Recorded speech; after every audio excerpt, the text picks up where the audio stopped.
Assalamualaikum dan salam siaran bersama kami di Studio Malam. Saya Fitri Hazim. Dan juga saya Nazdin Najib. Baik, selepas anda bersama dengan Syasha Jamal di Inspirasi dan Talking Points, kini kami kembali sebelum bersiaran secara langsung selama 1 jam bagi pembawaan segmen dan topik yang lebih segar, bertenaga, terkini, tepat, padat, komprehensif dan inklusif. Baik Nazdin, malam ni kita nak cerita mengenai Syiah. Di mana tajuk kita pada malam ini adalah Syiah, Ancaman Akidah. Di mana isu gerakan Syiah ini telah menjadi satu isu global. Di mana semakin agresif yang dibawa oleh gerakan ini, kumpulan ini dan serta puak ini, di mana medium yang paling sesuai dan juga paling agresif, aktif dan juga mudah sekali adalah melalui media sosial, di mana di Facebook. Di mana dilihat juga kelebihan ini dimanfaatkan oleh kumpulan Syiah ini bagi mempamerkan ciri-ciri dan juga gambaran ada juga ideologi yang ingin disebarkan oleh mereka bagi mendapat perhatian media massa. Perhubungan gerakan ini juga dilihat ia memberi satu isyarat bahawa gerakan ini semakin lama semakin agresif. Persoalannya, adakah gerakan Syiah pada masa kini lebih berbahaya berbanding dengan dahulu? Apakah yang bahayanya gerakan Syiah ini dan juga bagaimana globalisasi Syiah ini melalui media sosial juga bergerak? Bersama kita di studio pada malam ini adalah Ustaz Faizal Sabhon yang merupakan penganalisis politik Timur Tengah. Sudah lama kita tidak bersua. Apa khabar Ustaz? Alhamdulillah. Baik Selamat apa kembali khabar ke Studio Malam. Orang Mesir di sana? Alhamdulillah baik-baik. Baik-baik saja Okey, kita kembali semula bersama dengan Ustaz Faizal dengan pembawaan isu politik di Timur Tengah ini, kerana fokus kita mengenai Syiah ini adalah politik Timur Tengah. Silakan Nazdin. Baik Ustaz, mungkin pembuka tirai kita malam ini mungkin Ustaz boleh kongsikan perkembangan Syiah di Timur Tengah itu sendiri bagaimana berbanding dengan seperti yang Fitri sebut 80-an, mungkin bermula sejak 80-an dahulu. Berbezanya dulu dengan kini, bagaimana perkembangan Syiah itu sendiri? Bismillahirrahmanirrahim. Sebenarnya Syiah pada hari ini adalah merupakan ancaman. Ancaman kalau kita lihat, kalau kita di Malaysia, kita berdepan dengan ancaman liberal, kita berhadapan dengan ancaman kumpulan yang mahukan kebebasan yang tanpa sempadan kan. Itu kalau di Malaysia. Kalau kita lihat di Timur Tengah, mereka berhadapan dengan ancaman inilah yang dinamakan sebagai Syiah. Satu fahaman yang kononnya pada asalnya ada menganggap ianya sebagai satu mazhab sahaja. Satu aspek ya betul. Itu perbincangan secara fikih, secara fiqh. Tetapi melangkau kita melebihi daripada itu, mereka ini ada ideologi. Bermula dengan revolusi Iran kalau kita ingat pada tahun 1980 dulu kan, apabila berlaku revolusi Iran, selepas itu mulalah kumpulan Syiah ini mendapat tapak yang bernama Iran, satu tapak pemerintahan. Di situ dia dah dapat base. Pada hari ini Iran ataupun Syiah ini adalah merupakan ancaman kepada Timur Tengah. Saya tak pasti sejauh mana media Malaysia mempunyai akses dalam isu ini. Tapi saya cukup yakin kumpulan-kumpulan pengkaji mengkaji benda ini, sama ada benda ini telah pun sampai ke rakyat bawahan ataupun mungkin mengambil masa, sikit masa lagi kot akan sampai ke peringkat semua rakyat kita. Bahawa di Timur Tengah, kalau kita lihat sebenarnya pada apa yang dinamakan sebagai Rabi' al-Arabi ataupun Spring, Arab Spring 2011. Sebenarnya bukan Arab Spring.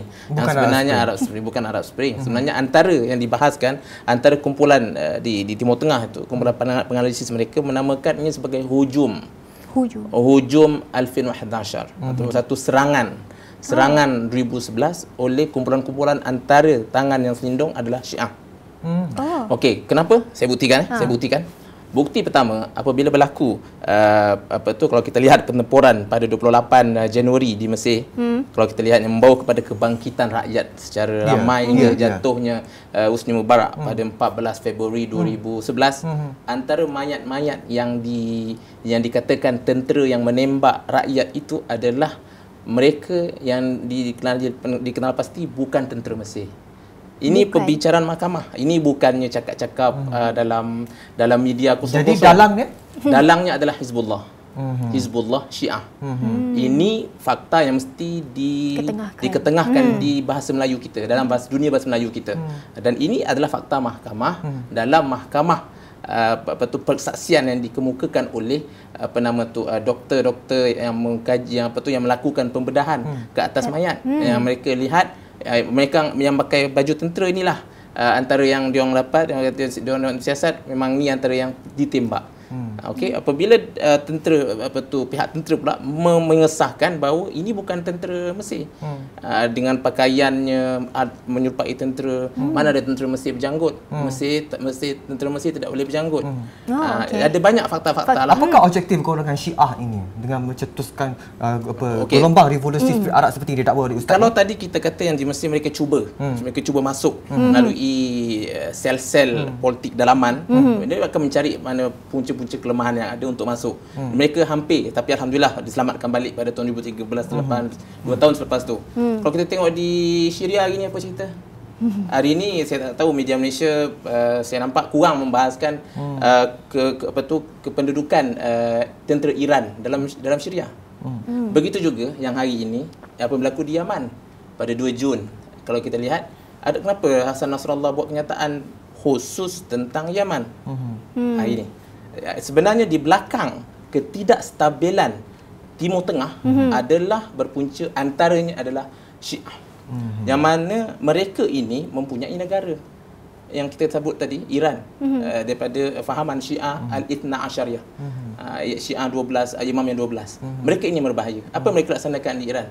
Berapa ramai orang sedang dihukum gantung hingga mati kerana mempunyai fahaman yang tidak sama seperti mereka akan lakukan hukuman sampai ke tahap hukum bunuh. Itu yang sedang berlaku. Jadi mereka ini merupakan ancaman dalam Timur Tengah untuk menguasai.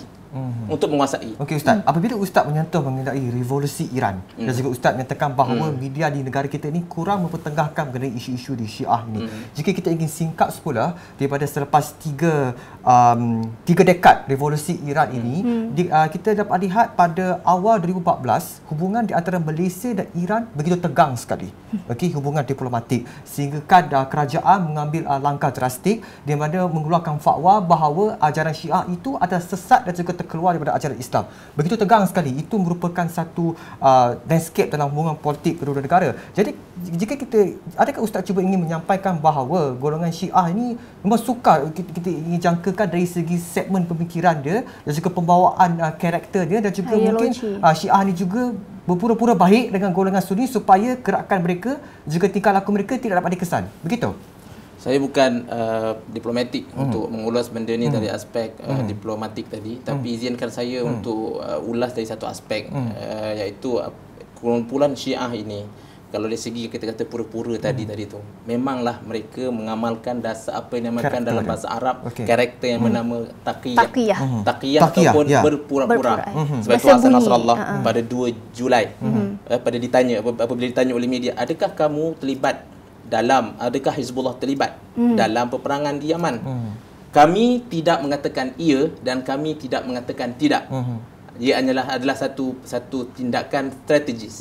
Itu yang dinyatakan oleh Hassan Nasrallah pada 2 Julai 2018 baru. Okey. Syiah secara umumnya pergerakan mereka ini memang sukar untuk kita hidup di peringkat awal. Kerana mereka ni penuh dengan kepura-puraan. Zahir kita nampak macam kita pakai songkok, pakai baju Melayu, maybe semain juga macam kita. Tapi mereka sedikit sebanyak mempunyai perbezaan-perbezaan tertentu yang kalau kita lihat pada ustaz-ustaz kita mungkin boleh ulas lebih panjang, terutamanya ustaz-ustaz lepasan Usuluddin. Mungkin mereka boleh ulas dengan lebih panjang dalam bab ini. Contohnya ada di kalangan mereka sembahyang macam tak batu. Ada tempat-tempat mereka taqiyah, mereka boleh berpura-pura, tapi ada beberapa benda mereka tidak boleh pura-pura, mereka mesti tunjukkan pada beberapa benda, terutamanya melibatkan ibadat khas mereka. Secara nyata secara nyata. Tetapi dalam konteks masyarakat umum di Malaysia hari ini yang kalau kita lihat, saya yakin peringkat kecil pun akan rakyat kita bila dengar orang kedai kopi yang duduk minum kopi saja pun bila dengar Syiah pun, jangan ini kita tak mau. Saya rasa masih lagi di peringkat yang kita boleh bendung lagi. Tapi kepuraan mereka ni, sikap pura-pura mereka boleh menembusi masyarakat, kefahaman masyarakat dengan melalui profesionalism dia orang, watak mereka. Siapa tak nak belajar dengan guru? Mana tahu guru yang dilihat cantik, baik, itu kadang-kadang membawa fahaman-fahaman Syiah. Kerana mereka, kita kata tadi, mereka penuh dengan taqiyah. Mana-mana negara yang mempunyai, ini berdasarkan pembacaan, saya bukan orang diplomatik, di kalangan negara-negara Arab kalau terlihat, mereka berbaik dengan Iran penuh dengan kecurigaan.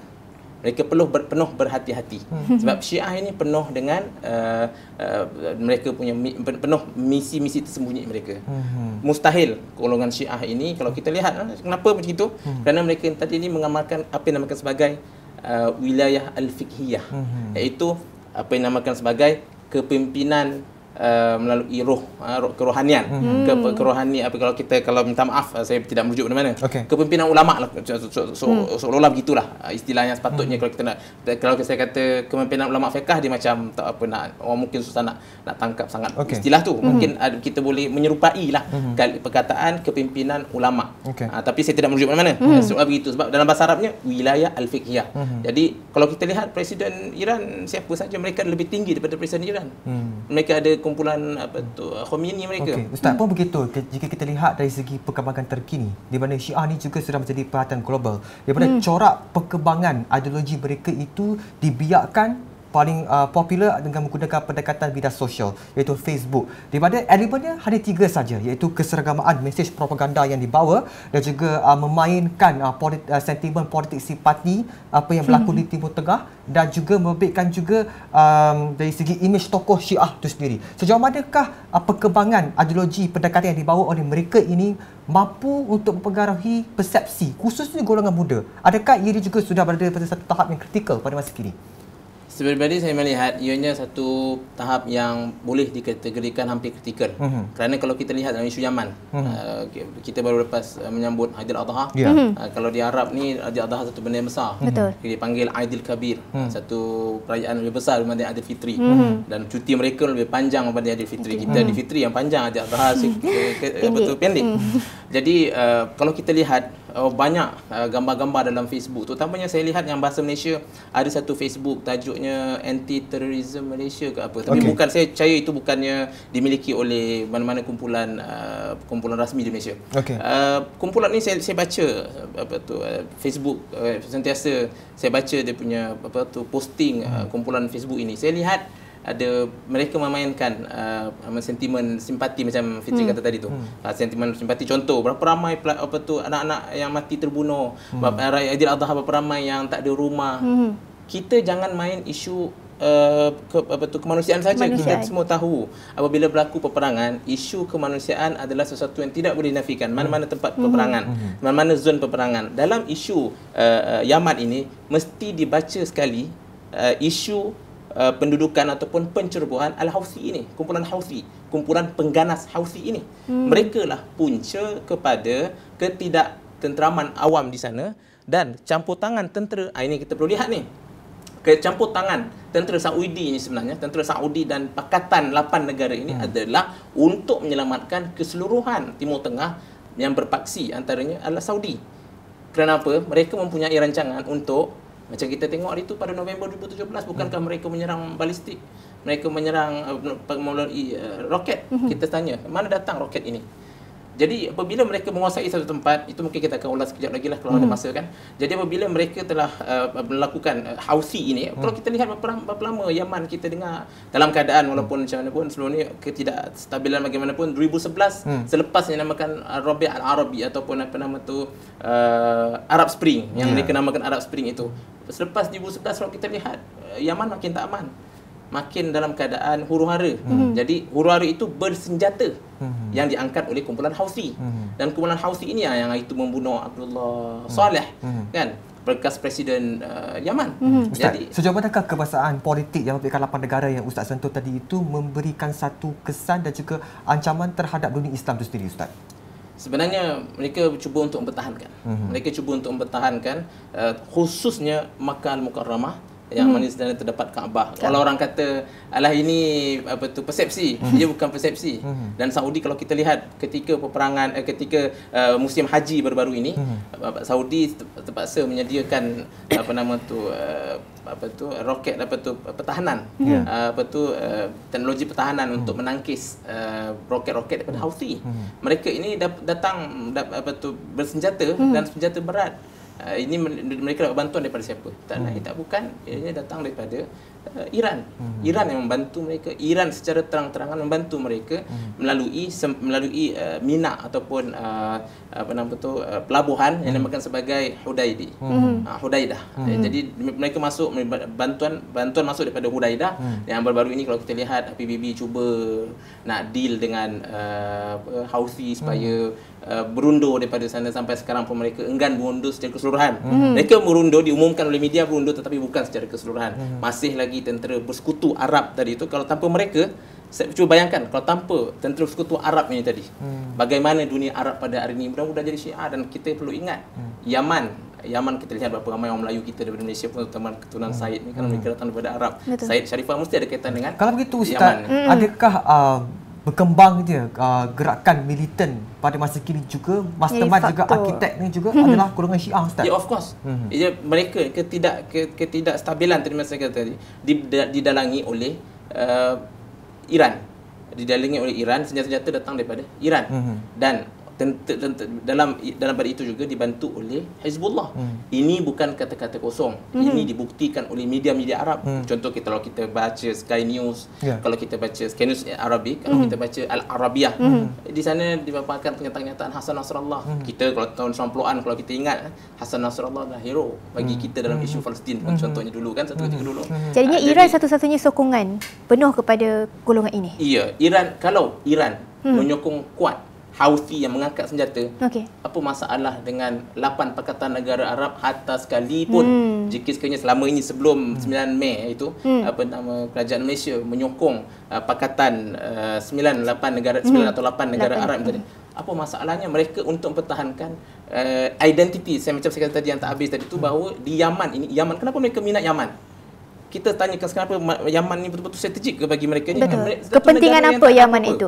Tapi ada dua sebab. Macam dalam gambar yang saya hantar tadi. Mungkin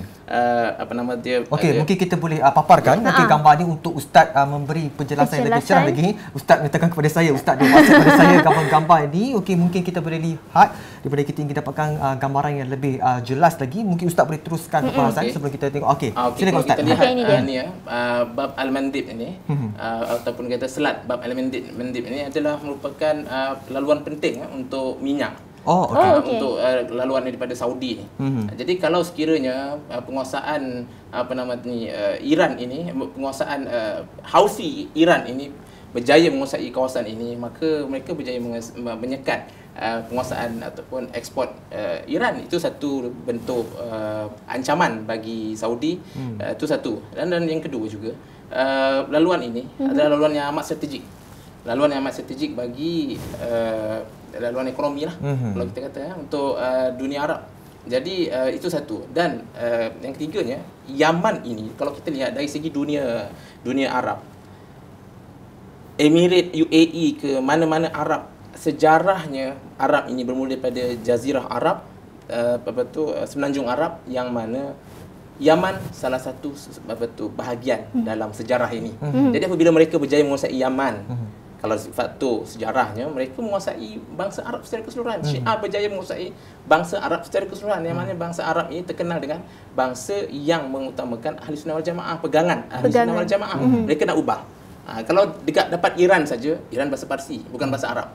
Bahasa mereka bahasa Parsi, bukan bahasa Arab. Jadi kalau mereka berjaya menguasai Yaman, maka mereka berjaya menguasai sejarah Arab, negara Arab, dan apa lagi dalam sejarah Arab, negara Arab. Jika kita lihat dari segi geopolitik yang membedakan Palestin dan juga Israel, adakah Syiah juga berjari tangan gaib kepada golongan Yahudi dengan apa yang berlaku di Palestin itu sendiri? Saya tidak berminat untuk mendalami benda-benda yang tidak berbukti. Mungkin ada betul sesuatu yang belum dibuktikan lagi. Saya tidak berminat untuk memanjangkan lagi. Tetapi pergerakan mereka memudahkan kumpulan Israel, memudahkan Israel untuk lebih berkuasa pada hari ini atas nama menentang apa yang dinamakan sebagai pengganas. Sebab apa, selagi mereka ini wujud, sebenarnya dari satu aspek menguntungkan Israel. Dalam perjuangan mereka seolah-olah kononnya mereka memperjuangkan apa tadi tu, keadilan kononnya, sebenarnya keadilan sebelah pihak mereka. Jadi dengan adanya kumpulan-kumpulan, kalau kita lihat yang lihat balik tahun 2005 apa berlaku apabila Hizbullah menyerang sempadan di Lebanon. Kita lihat apa jadi, dan kemudian mereka ini walaupun kita lihat seolah-olah macam hero lah. Satu aspek Lebanon Syiah ini adalah Hasan Nasrallah ataupun Hizbullah adalah merupakan hero, itu satu aspek. Tapi satu aspek lain dia betulnya satu tindakan keganasan lah oleh kumpulan Islam yang sebegini. Sebenarnya mereka menggunakan nama Islam dan mengeksploitasi Islam, bukannya mereka bertindak atas nama Islam 100%. Okey, baik. Kami ingin meraihkan anda, di mana kami ingin mengajak anda untuk berpartisipasi bersama kami mengenai perbincangan topik kita. Mungkin anda juga mempunyai pandangan anda tersendiri dengan apa yang kami bawa kepada anda di studio malam pada malam ini, ataupun apa saja soalan yang anda ingin utarakan kepada Ustaz Faizal. Saya percaya Ustaz Faizal bersedia untuk mendengar jawab soalan anda. Boleh hubungi kami pada WhatsApp Nazneen 0126996489. Seulang 0126996489. Utarakan saja sebarang persoalan, Ustaz sedia untuk membantu. Baik Ustaz, kalau tadi kita berbincang lebih tentang geopolitik di Timur Tengah berkaitan dengan ajaran Syiah ini sendiri. Tapi mungkin sesuatu yang penting juga kita perlu tahu untuk mengenal golongan ini bagaimana. Kalau tadi Fitri ada sebut antara ancaman ini boleh tertularnya ataupun berkembangnya menerusi media sosial. Antara perkara yang bahaya saya kira kerana media sosial, antara yang paling banyak penggunanya adalah golongan muda. Apakah Ustaz boleh kongsikan dengan kami, apakah ada ciri-ciri yang boleh mencurigakan ataupun boleh memberi kita gambaran bahawa ini adalah golongan itu? Satu skill juga ni Ustaz, nak tengok mungkin dari sudut bahasanya Saya secara umum agak sukar, tapi tidak sesukar yang terlampau lah. Dalam isu ini kita boleh lihat umpamanya mereka sukar untuk menyebutkan Nabi Muhammad dengan Sayyidina Muhammad, umpamanya para sahabat. Contoh, mereka sukar untuk menyebut sahabat-sahabat ni dengan radhiyallahu anhu, umpama contohnya. Itu antara aspek kita boleh lihat, okey. Dan boleh juga kita lihat dari segi aspek sejarah. Saya ialah bagi pihak yang menyerang Umayyah, yang tidak bersetuju dengan sejarah Umayyah. Tak apa, tapi di kalangan yang menyerang itu, terselit dalam kumpulan yang menyerang itu adalah kumpulan mereka. Baik, itulah kita orang Islam, orang Melayu khususnya, orang tak menyambut agama Islam, kita perlu banyak membaca. Dalam sejarah kita perlu banyak membaca dengan rujukan yang betul lah. Hari ini orang Melayu menguasai banyak bahasa. Ada yang dah belajar negara Arab, boleh banyak baca buku rujukan bahasa Arab. Yang bahasa Inggeris, saya ingat sangat banyak rujukan dalam bahasa Inggeris juga. So unsur-unsur Syiah ini perlu difahami, dan mereka masuk bukan saja melalui ibadat, mereka juga masuk melalui sejarah. Pengulasan sejarah itu juga perlu kita hati-hati. Jadi keadaan perkembangan semasa juga kita perlu melihat dari sumber yang betul. Contoh kalau isu dengan Timur Tengah, jangan ambil pandangan atau daripada barat saja. Hari ini alhamdulillah media barat pun mereka terbitkan juga dalam bahasa Inggeris. Mereka terbitkan juga sebahagian yang dalam bahasa Inggeris. Contoh, jadi kita boleh lihat, kita boleh baca daripada sumber yang asal. Apa yang berlaku di Timur Tengah. Saya dalam isu ini betul kita lihat macam Fitri cakap tadi, banyak mereka cuba mainkan simpati, banyak contoh isu anak-kanak yang kelaparan, sentimen-sentimen anak-anak jadi yatim piatu di Yaman. Jangan baca itu saja. Sejauh mana kepenguasaan si Houthi ini. Kalau kita lihat pada raya baru ni, kumpulan-kumpulan ada negara daripada Saudi sendiri yang menyerang, tapi Saudi sendiri membantu, UAE sendiri membantu menghantar berapa ratus tan daging korban ke Yaman, ke wilayah yang telah bebas dari Houthi. Itu tidak diceritakan, itu tidak dipanjangkan.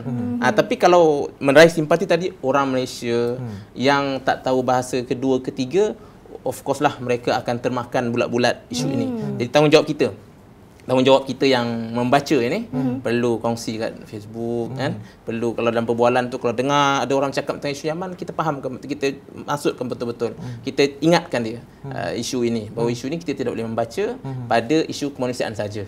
Kita kena ingat punca isu itulah paling utama, itulah dia pengganas Houthi ini. Sebenarnya dah 80% dah bebas, Yaman ni 80% dah selamat dah.